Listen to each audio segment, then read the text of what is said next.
Deixa eu trazer para vocês aqui um vídeo que viralizou nas redes sociais nos últimos dias. É a fala de uma pastora durante um dos maiores eventos evangélicos do Brasil. O discurso criticava a omissão da igreja em relação à violência contra a mulher e o abuso sexual de crianças e adolescentes. O vídeo, em que ela orienta mulheres evangélicas a denunciarem agressões, já soma, gente, mais de 14 milhões de views. Vou rodar aqui um trechinho para vocês. Para de orar por ele hoje. Deus me trouxe aqui para usar os minutos que pregadores no Brasil gostariam de usar para salvar a tua vida da morte. Para de orar por ele hoje e comece a orar por você a partir de agora. Você precisa ter coragem para sair e fazer a denúncia em uma delegacia de apoio à mulher ou qualquer outra. Você precisa, com urgência, ligar para alguém de confiança e buscar um lugar seguro. Por último, não acredite no pedido de desculpas, porque quem agride mata. Saia daí! A gente conversa agora com a pastora Helena Raquel, que está aqui comigo já. Pastora, boa tarde, é um prazer tê-la conosco aqui. Boa tarde, Sadi. Que bênção poder estar aqui com vocês. Estou Muito obrigada. grata por esse tempo, feliz e entendendo também o altíssimo nível de responsabilidade que envolve isso. Eu queria ouvir da senhora, eu estou muito feliz com a presença da senhora aqui, porque a gente debate muito como as pessoas podem influenciar a vida dos outros, né? A importância de um vídeo desse chegar a tantas pessoas, furar bolhas. Durante essa pregação, a senhora disse que estudou esse texto da Bíblia por 13 anos e que não podia mais se calar quando tivesse a oportunidade. Eu queria que a senhora explicasse para a nossa audiência o que motivou a senhora a falar sobre esse assunto no Congresso, que é um dos maiores eventos evangélicos do Brasil, né? Então, eu quero, nesse momento, também cumprimentar os assinantes e todo o pessoal aí do estúdio. Na verdade, o que me motivou a falar desse tema ali foi um direcionamento direto de Deus ao meu coração. Entretanto, falar desse tema como pastora, como mulher, já é algo pertinente ao meu ministério. O fato, né, importante, decisivo, obviamente, desta vez, foi o alcance que essa fala teve, até por ser onde foi.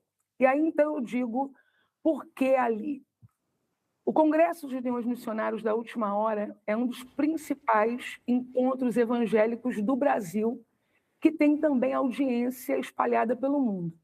Eu acredito que no momento em que eu estava ministrando, pelo YouTube havia cerca de 50 mil pessoas assistindo ali em tempo real. Usar aquele púlpito para falar à igreja, porque esse era o objetivo, para a correção de rota de um assunto tão pertinente, que vem tendo falhas de interpretação ao longo dos anos, era uma urgência divina, era uma urgência pessoal minha, como alguém que vive diariamente a vida da igreja. Então, foi isso. Foi aproveitar o lugar certo para o alcance certo, mas inicialmente eu acreditava que seria só para a igreja. Hoje não existe mais isso, né, pastora? A gente fala uma coisa, a internet, ela faz voar, sim, que é muito impressionante, e um conteúdo positivo. Não nessa proporção, até porque eu tenho presença nas redes, né? Então, eu sei exatamente que hoje tudo ganha uma certa proporção. Mas acredito que pelo fato de eu estar aqui, né? Sou assinante da Globo News, então eu sei o que é estar aqui. Já mostra que não foi uma coisa comum, foi bem excepcional, especialmente falando de uma pastora e de um ambiente eclesiástico, numa conferência pentecostal. Então, não foi uma bolha, foram um conjunto de bolhas que Deus decidiu fazer essa palavra romper. Eu queria que a senhora falasse para a gente aqui, porque eu assisti a vários vídeos da senhora, e um pouco antes desse que a gente exibiu agora há pouco, a senhora fala assim, que nasceu num lar cristão e que se lembra perfeitamente de pessoas que diziam sobre alguém, aspas, pelo amor de Deus não fala, para não escandalizar. Eu ouvi outras mulheres evangélicas falando sobre isso. Quero perguntar para a senhora se é um tabu esse assunto, porque a senhora falou que ficou impressionada com a repercussão para fora, mas e para dentro? Porque na hora que a senhora fala, muita gente aplaude, mas teve reação negativa à fala da senhora? Então, como eu disse que nasci num lar cristão, eu preciso também atualizar que o que eu ouvi de forma direta faz parte de uma história de algumas décadas atrás. Então, o que eu acredito é que nós estamos ainda tentando romper com uma herança profundamente negativa nesse sentido, aonde não conseguia se dissociar o indivíduo que errou de qualquer escândalo em relação à igreja. Uma comunidade não pode ser responsável pelo mau ato de um indivíduo. E silenciar uma vítima seria o mesmo que fazer algo mais grave ainda. Então, quando eu tenho essa experiência na minha infância, de forma direta, ouvindo esse diálogo, e ao longo da minha vida eu tenho relatos que as mulheres me enviam, porque eu tenho caixinhas de perguntas, porque eu faço palestra para mulheres em chá, em conferências. Ora, então eu sei que ainda existe. Ainda existe. Quando eu falo disso publicamente, Sadi e o pessoal do estúdio de modo geral, eu estou fazendo algo que é muito comum dentro da igreja. Não tema, mas o que eu estou fazendo? Confrontar problemas internos de forma bíblica.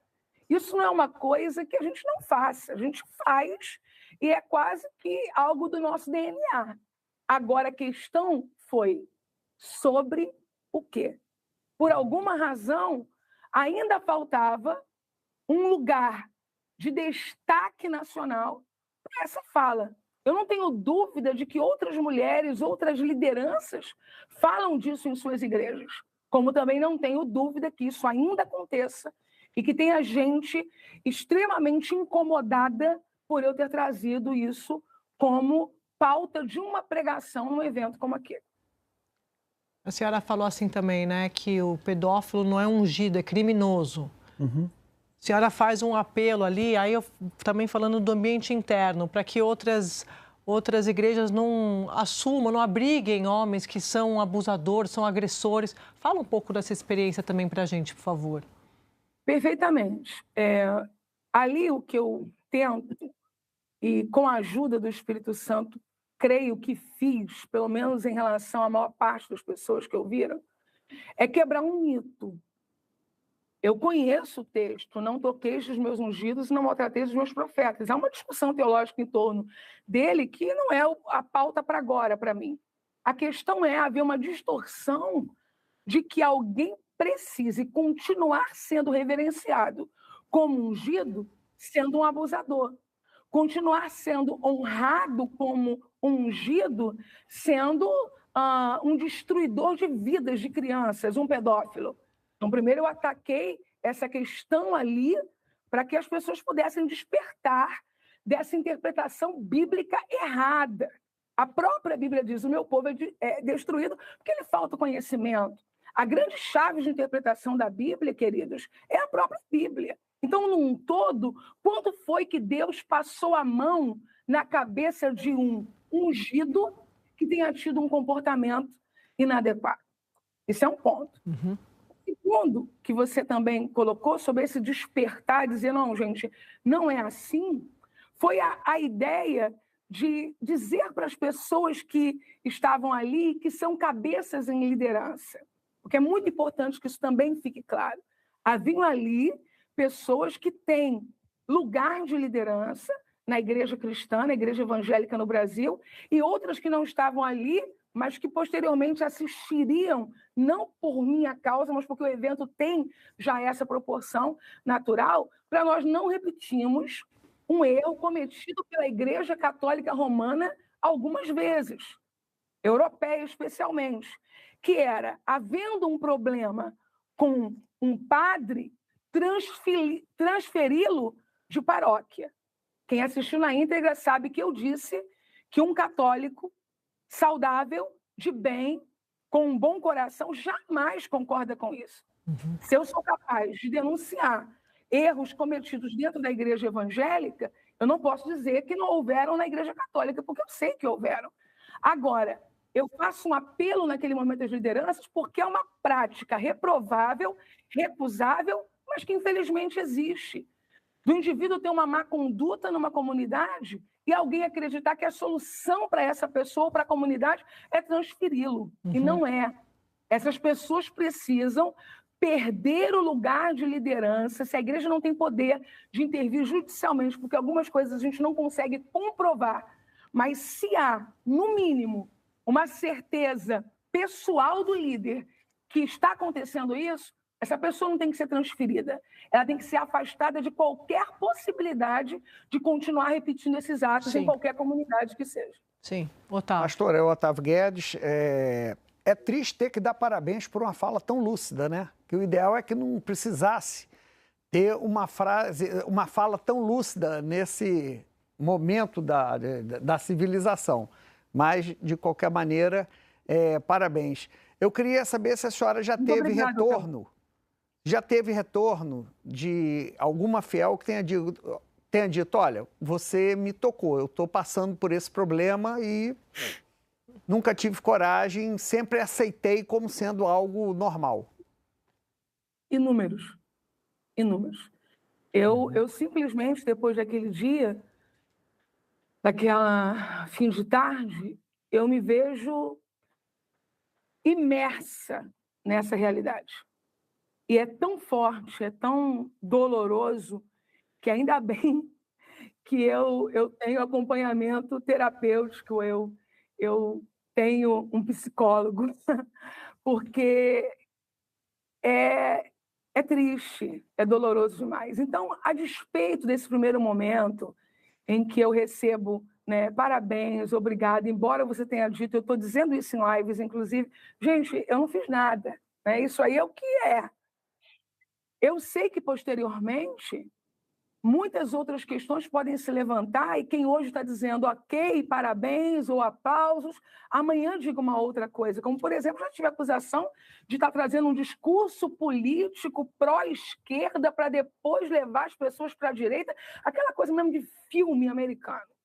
Então, eu sei que isso pode acontecer, mas enumerando as pessoas que abriram o coração e tantas outras que me disseram, eu agora me encorajei, tá ótimo, tá excelente. Valeu, né? Valeu. Tá valendo a pena. Eu vou ler aqui uma frase que eu uso muito, que é da Conceição Evaristo, dizendo o seguinte, que a questão racial no Brasil não é para o negro resolver, como a pobreza não é para o pobre resolver. O machismo também não é uma questão para a mulher resolver, porque senão o sujeito que é vítima e sacrificado ainda tem que procurar resposta. Quando a gente vai ver pastores, líderes religiosos, padres, homens fazendo esse discurso?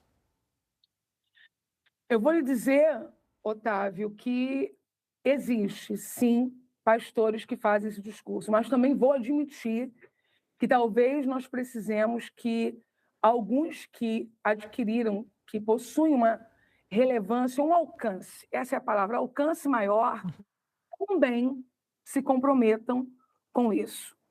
É urgente e é importante. Eu quero dizer que fui perguntada já, eu não estou agora considerando se foi o G1, se foi ou outro meio, se eu recebi algum tipo de recusa ao que eu disse das instituições superiores, no caso, conselhos, convenções, não. Eu não tive. O que eu tive foi homens com uma relevância no sentido de alcance, mais uma vez eu quero retratar, menor, dizendo que bom que você utilizou a sua voz. E eu espero que isso traga um movimento de encorajamento. Qualquer outra coisa que eu disser aqui vai soar hipócrita e pode ser comprovado aí quase que diariamente. Até então, não era um assunto tão falado como deve ser falado. Eu espero que agora isso aconteça. Lins. Pastora, antes de nada, obrigado por sua presença conosco aqui. Marcelo Lins com a pergunta. Oi, Marcelo. Pelo que a senhora está falando, quer dizer, tem um incentivo a que as mulheres que já passaram por essa violência não aceitem isso calado, e aos homens também, como bem dizia Otávio, fundamental. Agora, como é que isso se arruma dentro do universo evangélico com aquele outro discurso também muito em voga, que a gente ouve muito, normalmente de pastores, homens, falando da importância da mulher não esquecer que ela precisa ser submissa? O quanto que esse discurso ele pode dificultar essa fala necessária, tão importante que a senhora, com essa pregação, chamou? Dificulta e tem dificultado ao longo dos anos por causa de uma interpretação equivocada sobre o texto. Eu não vou melhorar nada no sentido do que a Bíblia diz, porque a Bíblia é inerrante, palavra de Deus, acredito totalmente nela. Então, sim, a palavra que se refere à submissão feminina, ela é real, ela é atual, e ela protege a mulher se ela for lida de forma completa. Tem um ponto, inclusive, na mensagem que eu digo assim, mais ou menos isso.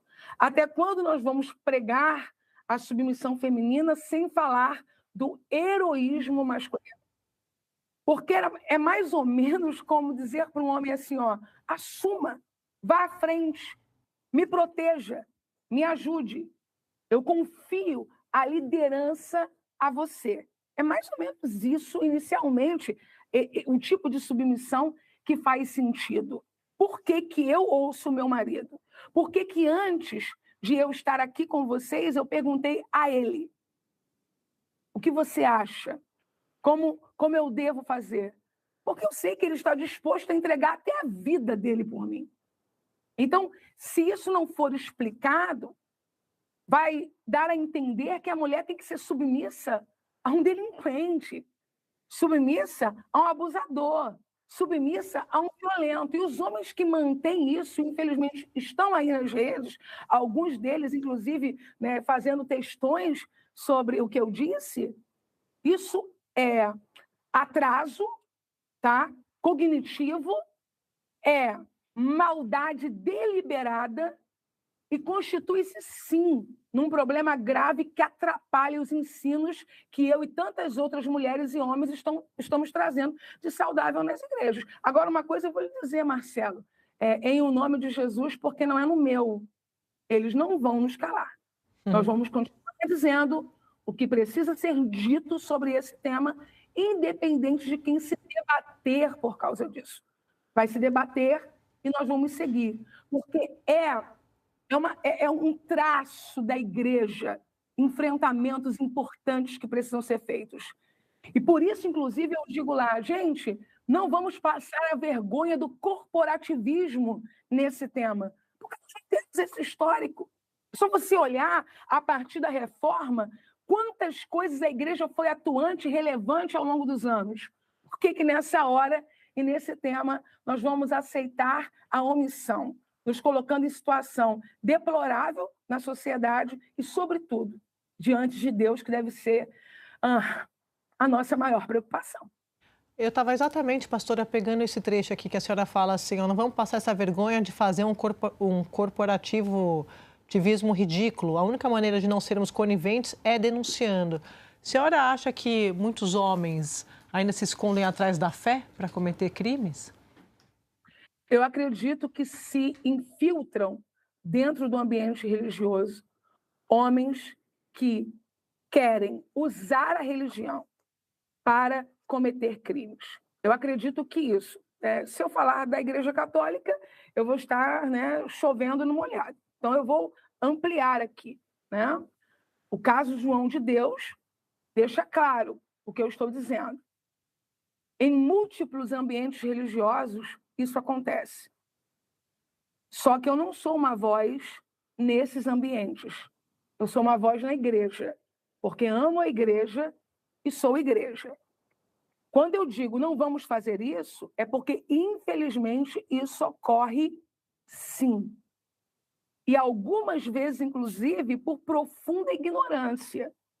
Para você ter uma ideia, uma mulher me enviou uma mensagem dizendo que ela é vítima de um homem em liderança, que é o marido dela, mas que ela não quer denunciar porque ela não quer ver as pessoas que acreditam nele sofrendo.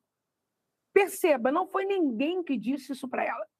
É uma compreensão errada, histórica, sabe? Perturbadora, que a gente precisa se unir, os que não pensam assim, que somos a maioria esmagadora, para que a gente possa confrontar isso e extirpar isso do nosso meio. É essa convocação que eu quis fazer ali. Agora, se formos corporativistas, a gente vai ficar ofendido diante de um dado. Já disseram que eu menti dados. Não, eu não menti dados. A não ser que as fontes que eu tenha usado possam ter falhado. Mas ainda que houvessem falhado, eu sou filha de pastor, eu sou neta de pastor, eu sou esposa de pastor e eu sou irmã de pastor. Eu sei do que eu estou falando.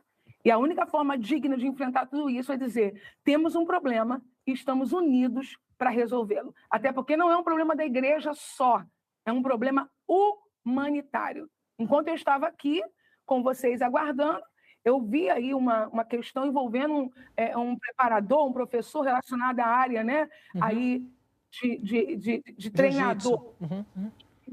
Desculpe, de treinadores. Quantos casos desses?